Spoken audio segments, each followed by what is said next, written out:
नमस्कार मित्रों, मैं जयंती आप सबका अपने YouTube चैनल जया लिटरेचर में बहुत बहुत स्वागत करती हूँ। और आज मैं एक राजस्थान के वातावरण पर आधारित एक कहानी मैं आपके लिए लेकर प्रस्तुत हूँ और शीर्षक है इसका पुटिया चाचा। तो शुरू में कुछ पंक्तियाँ जो हैं आपको थोड़ा अलग लगेंगी, लेकिन बाद में कहानी बहुत अच्छी है, इसलिए आप इसको सुनिएगा ज़रूर। जगत चाचा के प्रवादों की पड़ताल करने पर इस तथ्य की स्पष्ट मीमांसा हो जाती है कि कुल गोत्र के अलावा भी मनुष्य आदिम वनस्पति, पशु एवं पक्षियों के अनुरूप जन्म ग्रहण करता है। ऊपरी शक्ल सूरत व नैसर्गिक स्वभाव की अतल गहराइयों में आग धतूरा, केर खेजड़ी, कब्बू कुमारी, सर्प नेवला, नाहर खरगोश, हाथी चूहा, पत्थर पानी, अगन आंधी इत्यादि समस्त चराचर के अदीठ सांचे में हर मानुष के चरित्र की अगम्य परतें ढली हुई होती हैं। इस सिद्धांत के अनुसार राम जाने क्यों कर किसी राह जगत प्रकाश दाधीच के लिए यह दृष्टांत कारगर साबित हुआ कि वे सयाने होते ही पुटिया पंछी का अनुसरण करने लगे।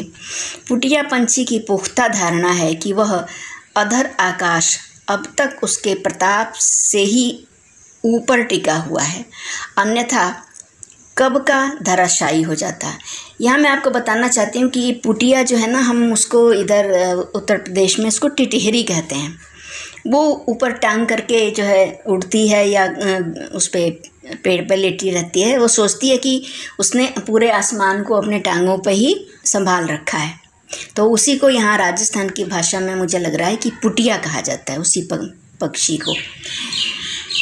तो आगे चलते हैं। देखिए, अनगिनत प्राणियों के बचाव की खातिर ही वह अपने पंजे हमेशा आसमान की ओर उठाए रखता है। हाँ, ठेठ बचपन से ही हर रोज़ बिना नागा अपनी पलकें उघड़ने के साथ ही जगत प्रकाश को सूरज का उजाला नजर आता और पलकें मूंदते ही समूचा संसार काले से अंधकार में डूब जाता। इस अटल संयोग के बहाने अपने चमत्कारी नाम के मुताबिक जगत प्रकाश के मन में भ्रांति का यह रेशा घुलने लगा कि उसकी पलकों के इशारे पर ही सूरज उगता है, अस्त होता है। मैं आपको बताना चाहती हूँ कि लेखक की भाषा जो है थोड़ी सी घुमावदार है, लेकिन अब आगे जो कहानी आने वाली है वो बहुत ही अच्छी है, तो इसलिए आप इसको सुनिएगा ज़रूर। हाई स्कूल का हेडमास्टर बनते ही जगत प्रकाश दाधीच के मन में एक बार ऐसा इल्हाम हुआ कि पूरे नाम की बजाय वे जगत चाचा के रूप में दस्तखत मांडने लगे। सो उपनिदेशक का दुर्लभ पद भार संभालने के बाद भी वही ढर्रा चालू रखा। सातों भतीजों के मुंह से हर वक्त जगत चाचा की पुकार सुन सुनकर आस पड़ोस के बच्चे भी उन्हें इसी नाम से संबोधित करने लगे। फिर तो छोटे बड़े बूढ़े ठाड़े सभी परिचितों की ज़बान पर जगत चाचा का नाम चश्मा हो गया। माँ व पत्नी की भी यही बान पड़ गई। पति परमेश्वर को निरंतर टोकने से आखिर घरवाली को भी मजबूर होना पड़ा। फिर तो वह भी पति को निसंकोच जगत चाचा के नाम से पुकारने लगी और जगत चाचा की रग रग में इस नाम की भनक से एक सुमधुर झंकार लहराने लगती। भ्रांति की अमर बेला तो बिना पानी के ही पसरती है। फिर कैसा नियंत्रण, कैसा विराम। जगत का चाचा कायम होने पर सारे संसार की सार संभाल का जिम्मा मानो उन्हीं पर उलट पड़ा। धीरे धीरे सबके कंठ में जाने अजाने अपने आप ही यह नाम बस गया। राज्य के मंत्री, मुख्यमंत्री तक उन्हें जगत चाचा के रिश्ते से समादृत करने लगे। सुनकर उन्हें भी अनहद आनंद मिलता। फ़कत इसी नाम से उन्हें अपने अस्तित्व का एहसास होता। काया से भी अधिक उन्हें अपने नाम का मोह था। नाम तो फ़कत जगत चाचा का, बाकी सब सटर पटर। सच पूछो तो बापू का नाम भी उन्हें फीका लगता। बापू का रंग ढंग तो बापू ही जाने, मगर जगत चाचा को औरत जात से बेहद लगाव था। गोपियों की रास लीला में कृष्ण कन्हैया को आनंद तो आता ही होगा, लेकिन जगत चाचा की तो मथुरा ही न्यारी थी। बिजुका के उन्माद, कोरे मोरे ठूंठ मर्दों से बतियाने में वह स्वाद ही कहाँ, मानो दाढ़ी के बीच मेंगनी फंस गई हो। लेकिन औरतों के जमघट में बोलते समय उनकी जीभ पर पांखें उग आती, उनका रोम रोम तितलियों से होड़ लेने लगता। सूरज की किरणों का परस पाते ही जिस प्रकार फूल चटकते हैं, उसी प्रकार रमणियों की आभा से उसका अंतस चहक उठता और जगत चाचा के उस पक्षपाती रवैये से खुद औरतें भी मन ही मन काफ़ी खुश होती। सत्संग, बातचीत और नज़र की मार से आगे ना मालूम उनकी चाह नहीं थी, हिम्मत नहीं थी या शक्ति नहीं थी। फिर भी जगत चाचा की यह अदम्य कामना थी कि सभी परिचित अपरिचित औरतों को फ़कत उन्हीं से प्रीत करनी चाहिए। दूसरों से प्रेम प्रणय का संदेह होते ही उन्हें इतनी तकलीफ़ होती जैसे उनकी नस नस में कांटे बिध गए हों। दृष्टि की मार से आगे बढ़ने पर तो गिनती की औरतें मुश्किल से हत्थे चढ़ती हैं, लेकिन अंतस की अदीठ सेज पर तो अनगिनत अप्सराओं के साथ आनंद उठाया जा सकता है। उनके दर्शन की झलक पाते ही जगत चाचा का मन देह में बदल जाता और देह मन के सांचे में ढल जाती। केवल दृष्टि के योग से ही वे शारीरिक सुख की चरम सिद्धि प्राप्त कर लेते थे। केवल मन भोगी थे, ना कोई जोखम, ना बदनामी और न क्षति। सुंदरियों की संगत से जगत चाचा के रक्त की तासीर बदल जाती। शनै शनै उनकी आंखों के सामने हवा के पट पर एक आलोक पुंज चित्रित होने लगता, जिसमें अपने से परे एक मोहाच्छन्न प्रतिच्छवि उघड़ने लगती। भ्रांति के ये सुहाने चित्र अधिकांश व्यक्तियों की दृष्टि में धर्म, ख्याति, प्रेम, ज्ञान, संपत्ति, हिंसा या आत्म प्रताड़ना के परोक्ष भाव से प्रतिभाषित होते हैं। प्रत्यक्ष वास्तविकता से विच्छिन्न उन आदर्श प्रतिछवियों की प्रेरणा से उनका मन बहलता है। अपने जीवन का मानवीय अस्तित्व उन्हें वज्र के समान अटूट व अभेद्य महसूस होता है। मगर जगत चाचा की अपूर्व दृष्टि में फकत औरतों की आला उपस्थिति से ही विभिन्न प्रतिछवियों का मोहिनी रूप उजागर होता था। आज तो चिकनी चमकती तांबे जैसी चांद के बिना जगत चाचा का हुलिया जमता ही नहीं, लेकिन 33 बरस की उम्र लांघने से पहले उनके माथे पर घने घुंघराले बालों की कजरारी छटा छितरी होती थी, जिसकी शेखी बघारने में उनकी जीभ न कभी अटकती और न अटकेगी। फिर तो निर्मोही समय की सहज मस्खरी के परिणामस्वरूप सफाचट सिर के नीचे उनकी खिचड़ी नुमा झालर निरंतर सिकुड़ती गई। जंगली बिल्ले जैसी कायरी आँखें, फींडा नाक, गोल सुघड़ बत्ती सी, छोटी मुँह फाड़, ओछी गर्दन, मामूली झुके हुए कंधे, सीने से सवाई तोंद। पहले पहल तो औरतों की सुरुचि संपन्न आँखों को जगत चाचा का यह डौल बिल्कुल ही नहीं सुहाता, किंतु धीरे धीरे संपर्क बढ़ने पर माननीय उपनिदेशक की मूरत वैसी असंगत नहीं लगती। एक मर्तबा दफ्तर में औरतों का शानदार मजमा जुड़ा हुआ था। चारेक अध्यापिकाओं पर जगत चाचा की विशेष मेहर माया थी। अनुराधा भंडारी, गुल अडवाणी, प्रतिभा केलकर और सुलोचना राय।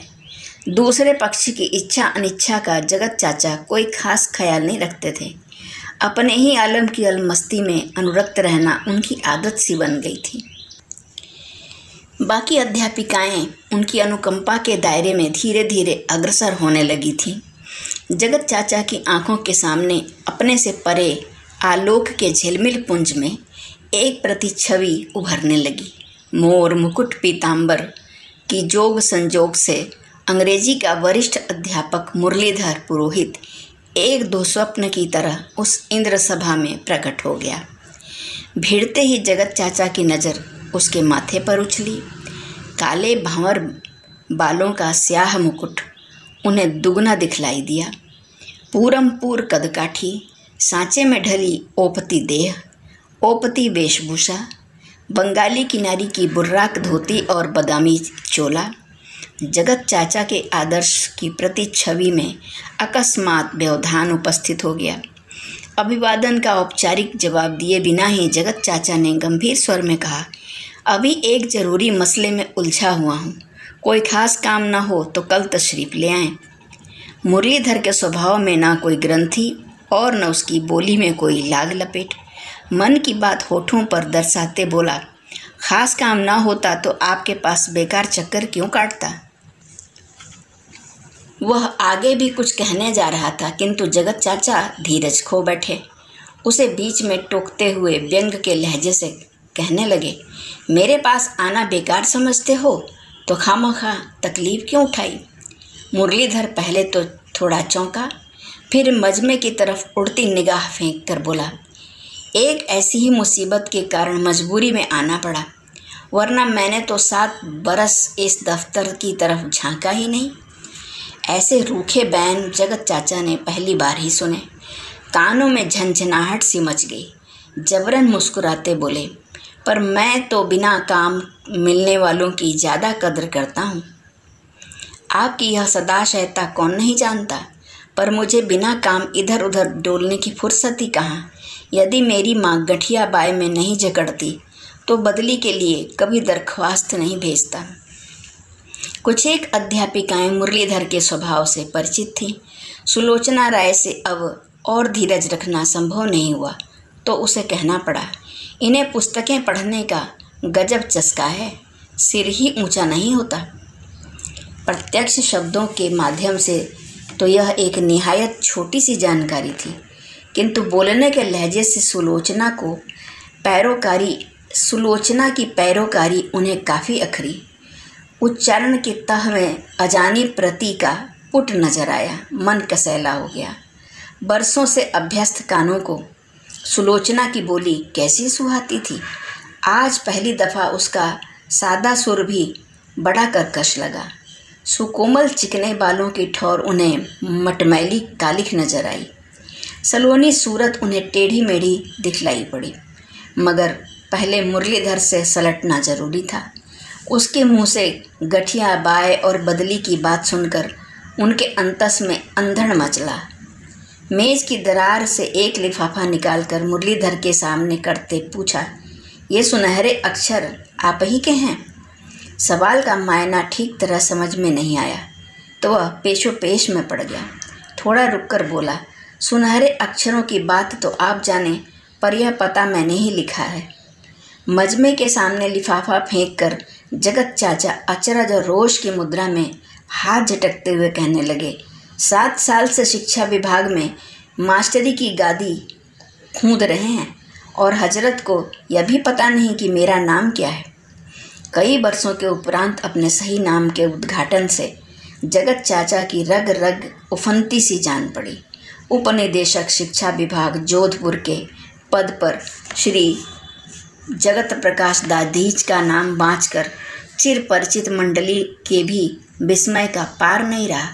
लिफाफे के अक्षरों पर दीठ गड़ाकर अनुराधा भंडारी बोली, जगत चाचा, हमें तो सचमुच आज ही पता चला है कि आपका नाम जगत प्रकाश दाधीच है। जगत चाचा के बेजोड़ नाम की कैसी गत बिगड़ी। वह तो छेड़ने की मंशा से उन्हें उकसाना चाहती थी, परंतु वे तो पहले ही पूरे भरे हुए थे। बौखलाए से कहने लगे, तभी तो पता बाँचने पर कल से ही छटपटा रहा हूँ। जनाब का इंतज़ार कर ही रहा था और मैं आपके सामने हाजिर हो गया, लेकिन मेरे ठोट मगज़ में यह बात ही नहीं बैठती कि आपको अपने असली नाम से इतनी चिढ़ क्यों है। जगत चाचा उत्तर देने के लिए बगले झांकते से दिखाई दिए तो गुल अडवाणी मुरलीधर की तरफ देखते बोली, हर किसी के मुंह से जगत चाचा का यह संबोधन ही तो आपका असली नाम है। वाह वाह। वे कुर्सी से थोड़ा ऊपर उठते हुए कहने लगे, तेरे मुंह से क्या खाटी हिंदी बरसती है, सुनते ही जाएं। वाह गुल वाह, सच मैं भी ऐसी हिंदी नहीं बघार सकता। वे आर पार बीधती नज़र गड़ाकर गुल अडवाणी की सूरत टोहते रहे। बेचारे गुलाब इन गालों की झाई का क्या मुकाबला करेंगे। लंबी लंबी मच्छकी आँखें, बांकी भौहें, तिरछी चितवन, पतले और कसुमल अधर, मानो चुंबन देने के लिए ही बने हों। और ठुड्डी का यह अंतरंग छिद्र तो सीधा कलेजे को छलनी करता है। काश यह तीखी सुघड़ नासिका उनकी सूरत पर नगीने की तरह जड़ जाती तो सारा हुलिया ही सुधर जाता। लेकिन समझदार औरतों की यही खूबी है कि वे पुरुष की बनावट व उम्र का ख्याल नहीं करती। मुद्दे की बात है स्वभाव, आली जाह स्वभाव।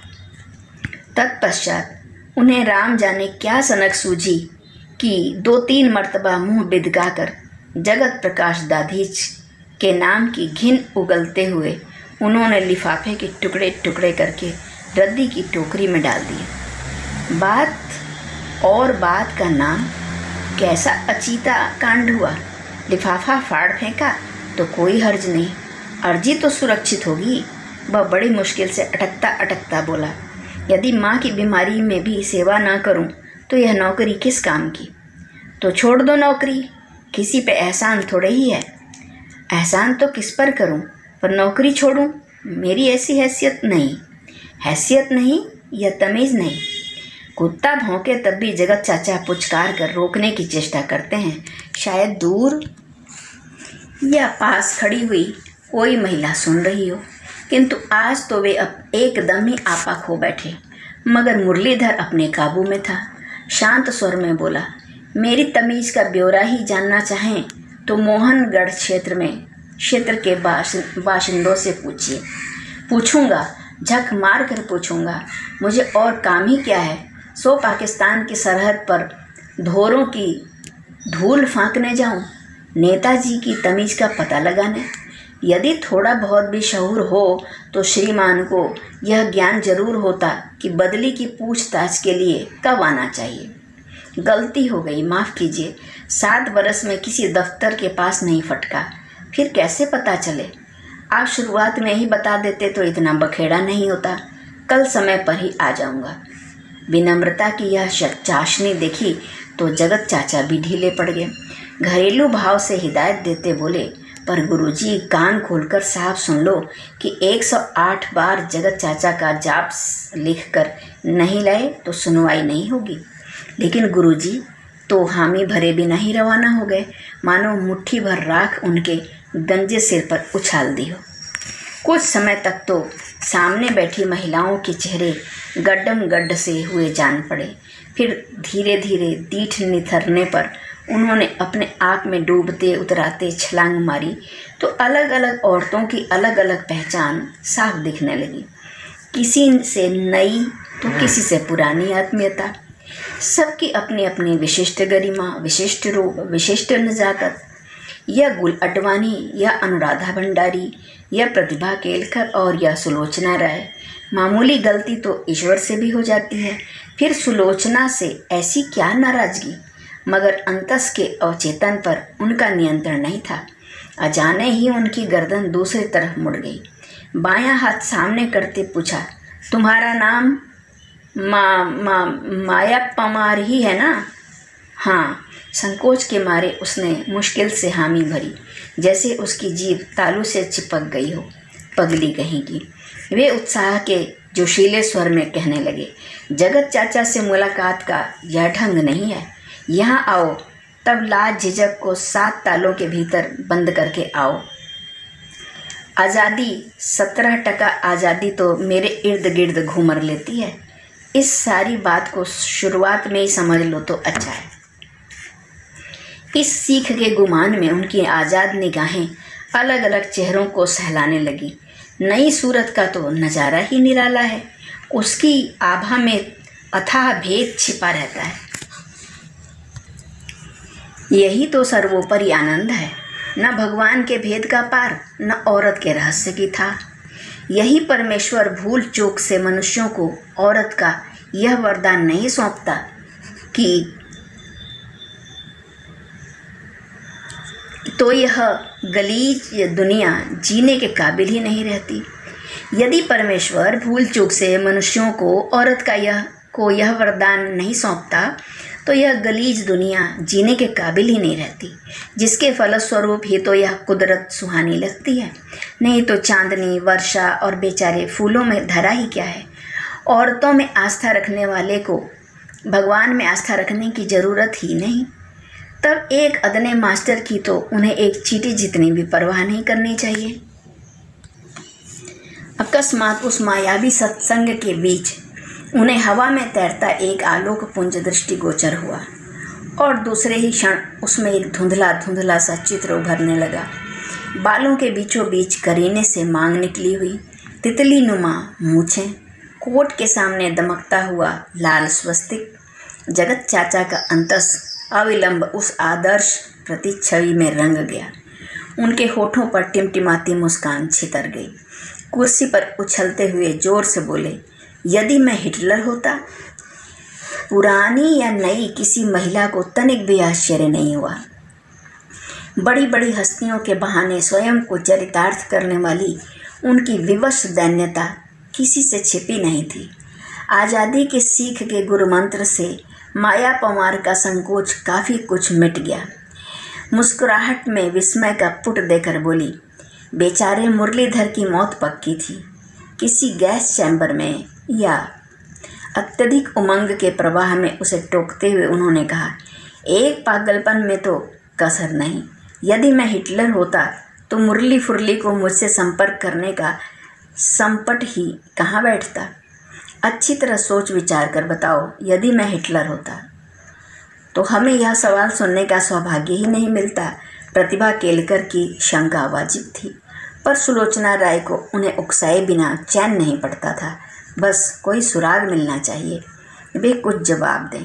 उसके पहले ही नाक में बल डालकर बोली, यदि आप हिटलर होते तो रूस पर हरगिज चढ़ाई नहीं करते, सारी दुनिया पर आपका आतंक छा जाता। कबूतर की गुटरगू के लहजे में उन्होंने भरे गले से मना करते हुए सुलोचना की ओर आधी पलकें मींच कर देखा। ज़्यादा सलोनी और आकर्षक लगी। हल्की हल्की नीली आग में रक्त की ठौर मानो मदिरा घुली हो। गले पर 3 सलवटों की नैसर्गिक कंठी, मोतियों के हार को भी मात करने वाली। हिरनी को ईर्ष्या हो जैसी स्नेह सिक्त आँखें। जगत चाचा ने अपने छोटी मुँह फाड़ पर व्यापक मुस्कुराहट छलकाते हुए कहा, यदि मैं हिटलर होता तो दुनिया को युद्ध के बदले प्रेम से जीतता, फ़कत प्रेम से। औरतों के अलावा किसी भी मर्द को फ़ौज में भर्ती नहीं करता। बात की बात में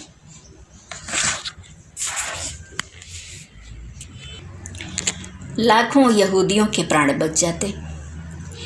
तमाम ईस्ट यूरोप रूसियों के खूनी डाढ़ से बच जाता। उफनती हंसी को जबरन दबाते सुलोचना ने मिलती मारी।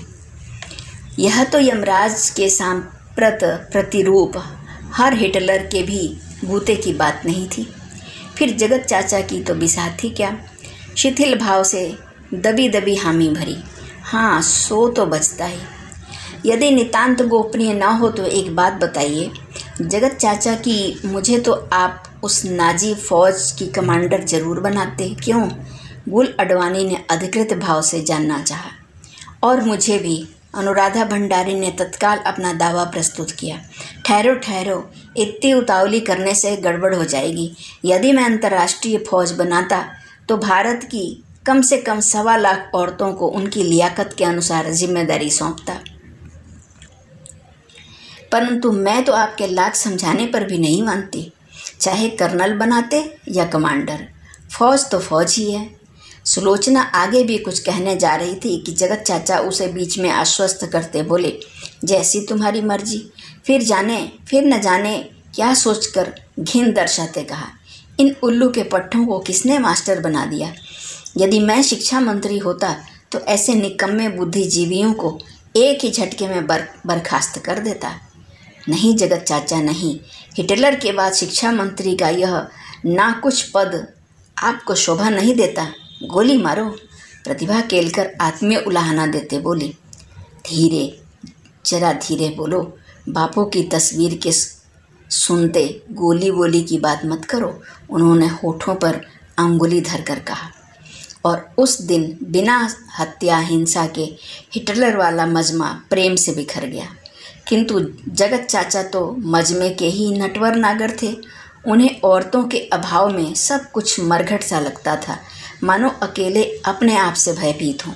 स्वयं के साक्षात्कार से इस तरह बचते मानो किसी कान खजूरे ने मुठभेड़ की मंशा दर्शाई हो। इसी कारण इतवार या दूसरी छुट्टी छपाटी उन्हें बेहद कष्टदायक महसूस होती। यदि किसी छुट्टी के दिन मजमे का जुगाड़ नहीं बैठता तो उनके लिए दिन धकियाना पहाड़ सा दूभर हो जाता।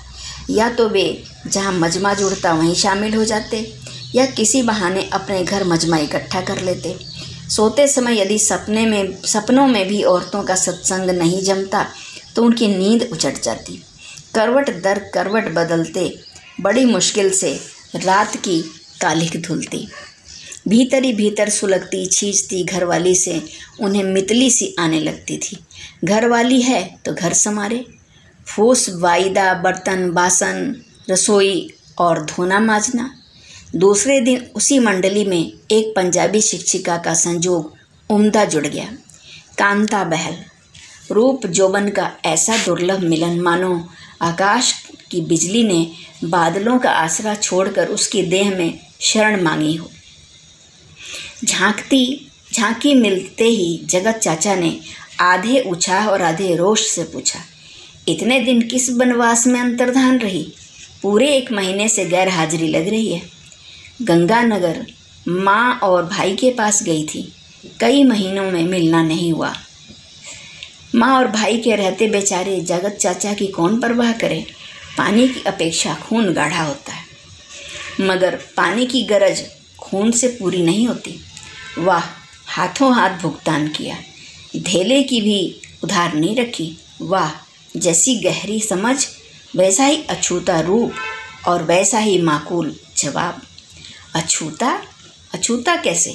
2 बच्चे होने पर भी इसका रूप अभी तक अछूता है। गुल अडवाणी ने उन्हें गुदगुदाने के बहाने शंका की। हाँ, अछूता, बिन बरसे पानी की तरह अछूता। ज़्यादा ही पूछो तो बिन दुही गाय के दूध की तरह अछूता।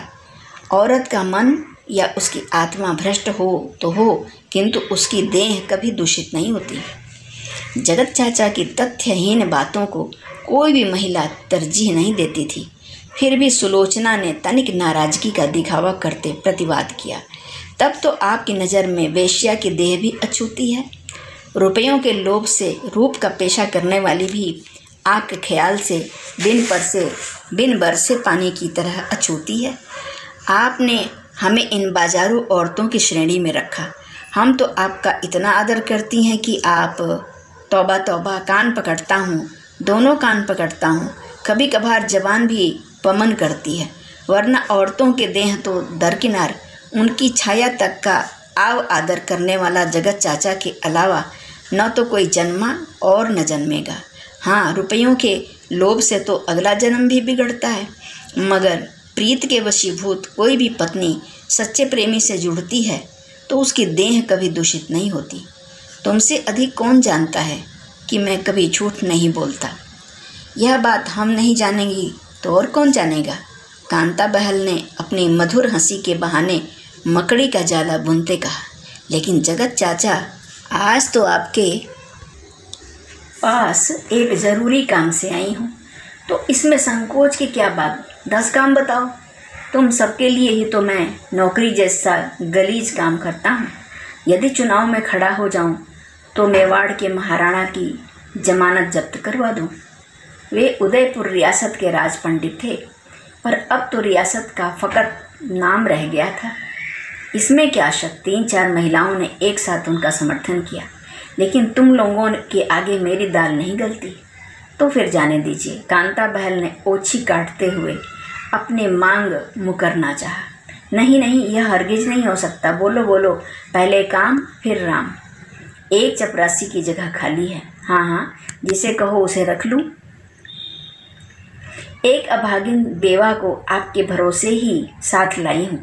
जरूर, क्यों नहीं, कहो तो आज ही आदेश कर दूँ। तब उसने पीछे मुड़कर आवाज़ दी, रामू की माँ। चपरासी के रामू की माँ भीतर आई। चपरासी रामू की माँ भीतर आई।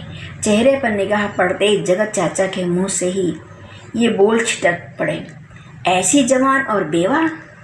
भगवान, अंधा तो नहीं हो गया? होने दीजिए, भगवान अंधा हो तो कोई बात नहीं, फ़कत आपकी आंखें सलामत चाहिए। आपकी दया से बेचारी जैसे तैसे दुख के दिन गुजार लेगी। मैंने तो अपनी तरफ से समझाने में कोई कसर नहीं छोड़ी, पर इकलौते बेटे की खातिर दूसरा ब्याह करना ही नहीं चाहती, वरना इसकी जात में सरेआम पुनर्विवाह होता है। तब तो गजब की मर्द लुगाई है। अभी हाथों हाथ आदेश करता हूँ। ढील किस बात की? बैठ, कुर्सी पर बैठ। जगत चाचा का ऐसा जोश खरोश देखकर चपरासी को खलबली मची। कोहनी तक लंबे हाथ जोड़कर बोला, इस खाली जगह के लिए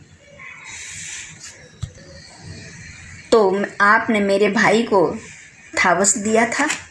चपरासी के कहते ही उन्हें भूली हुई बात याद आ गई। मामूली झेंपते हुए बोले, थावस दिया है तो मना थोड़े ही कर रहा हूँ, मगर सच बता, यदि तू मेरी जगह होता तो जवान विधवा का कुछ भी ख्याल नहीं रखता। चपरासी नाक पर अंगुली फिराते हुए कहने लगा, भला ऐसी आस मैं क्यों करने लगा? यह तो पिछले कर्मों का फल है, मेरी ऐसी करनी कहाँ। देख, बुरा ना माने तो आज तुझे लाख रुपयों की बात समझाऊं। थोड़ा मगज तो लड़ा, तू खुद काफ़ी समझदार है। यदि इस तरह गांव की खेती का धंधा छोड़कर सभी किसान सरकारी नौकरियों की तलाश में भटकने लगे तो देश की बेशुमार आबादी के लिए धान की कमी कौन पूरा करेगा? ज़रा सोचने की बात है। धन्यवाद। वीडियो बहुत लंबा हो रहा है, इसलिए इसका अगला भाग जो है भाग 2 में मैं प्रस्तुत करूंगी, पुटिया चाचा भाग 2 का। धन्यवाद।